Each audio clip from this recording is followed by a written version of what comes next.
Hey everyone, it's Tyler the Antenna Man. In this video, I'm going to show you exactly how to remove an old satellite dish from your roof, put a TV antenna in its place, and connect it to the existing coax cables in your home to access local channels like ABC, NBC, CBS, and Fox free over the air.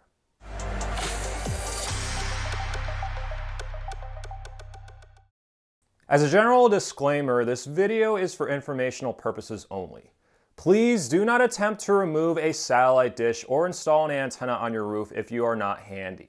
I'm not responsible for any damage or injury that may occur if you do so. I do offer assistance in locating area antenna installers on my website if you don't have the skills to install an antenna on your home. This video is made in partnership with Mint Mobile. If you're looking to save money by switching to an antenna for local channels, you should also save money on your wireless bill. Mint Mobile offers unlimited wireless plans with great coverage starting at $15 a month. I personally tested Mint Mobile's network for several months. Coverage and reliability were great, and the speed was even better than AT&T in some areas despite the lower cost. Visit mintmobile.com/antennaman to get unlimited talk, text, and data starting at just $15 a month. For a limited time, you can get 3 months free when you buy any 3-month service plan from Mint Mobile. So a lot of people have asked me if there's a way to convert an old unused satellite dish on the roof into a TV antenna. While there are some videos on YouTube about this, it's much better to just remove the satellite dish and put a TV antenna in its place, as a jerry-rigged system will not work as well as a commercially designed TV antenna. Placing a TV antenna on the satellite mast usually works in fair to strong signal areas, since only a small to medium-sized outdoor antenna will fit on the mast. The location of a satellite dish must also have a clear, unobstructed view in the direction of the broadcast towers that isn't blocked by your home. If you live in a weak signal area, or if your house obstructs the direction of the broadcast towers, you will likely need to install an antenna on a new mast. I'm going to try my best to explain everything in this video tutorial, but do understand that different homes are wired differently and different areas require different kinds of antennas. If you run into any issues, I do offer direct support and setup guidance on my website, antennamanpa.com. So here's how to remove a satellite dish and put a TV antenna in its place. First, disconnect the coax cable from the satellite dish. You will likely need a set of wrenches to loosen it.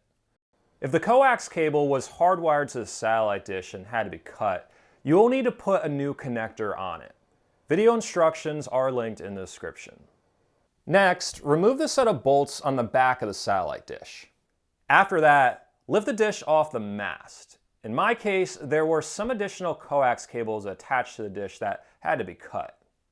Next, put the antenna on the mast and point it in the direction of your local ABC, NBC, CBS, and Fox affiliates, which you can find on rabbitears.info or the FCC DTV reception maps. It's a good idea to use a small TV or signal meter to fine-tune the exact direction of the antenna. Click the card in the corner or follow my link in the description of the video for more information.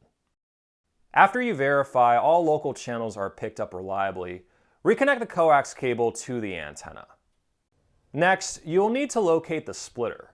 It's usually outside in a junction box or in the basement. If you install an amplified antenna, the power inserter that came with it needs to be placed before the splitter, or you will need a special power passing splitter to place the power inserter after the splitter, which may be the case if the splitter is outside. All channel master splitters are power passing. If an unamplified antenna is installed, a powered splitter will need to go in place of the current splitter. Finally, in each room, directly connect the coax cable from the wall to the TV and run a channel scan within the channel setup menu. Make sure each TV is set to antenna or air mode and not cable if you see the option. After the channel scan is complete, each TV should display the same number of channels that you got from the TV near the antenna. If not, there is likely an issue with the coax connection or placement of the amplifier. Hopefully this video provided some guidance on how to replace an old satellite dish on your home with a TV antenna to pick up local channels free over the air. Although these instructions will work for most of you, each house is set up differently and different areas require different kinds of antennas. You can find a list of recommended antennas linked in the description. If you run into any issues or need help in selecting the proper antenna for your area, you can sign up to my antenna recommendation service on my website, antennamanpa.com. I run a reception report at your exact location, take a look at the frequency, signal strength, and even tree coverage, determine the best antenna for you based on my experience testing out over 100 antenna models and installing them in 4 different TV markets. A huge thanks to everyone who supports me on Patreon or is a member of my YouTube channel. If my videos helped you cut the cord, or if you just think they're cool and would like to help support them while gaining exclusive perks, visit patreon.com/antennaman or click the join button in this video, and you can also click the thanks button. Be sure to like my Facebook page at facebook.com/antennamanpa or sign up to my email list linked in the description below. Stay tuned to my YouTube channel for more cord cutting and antenna related videos, and have an awesome day.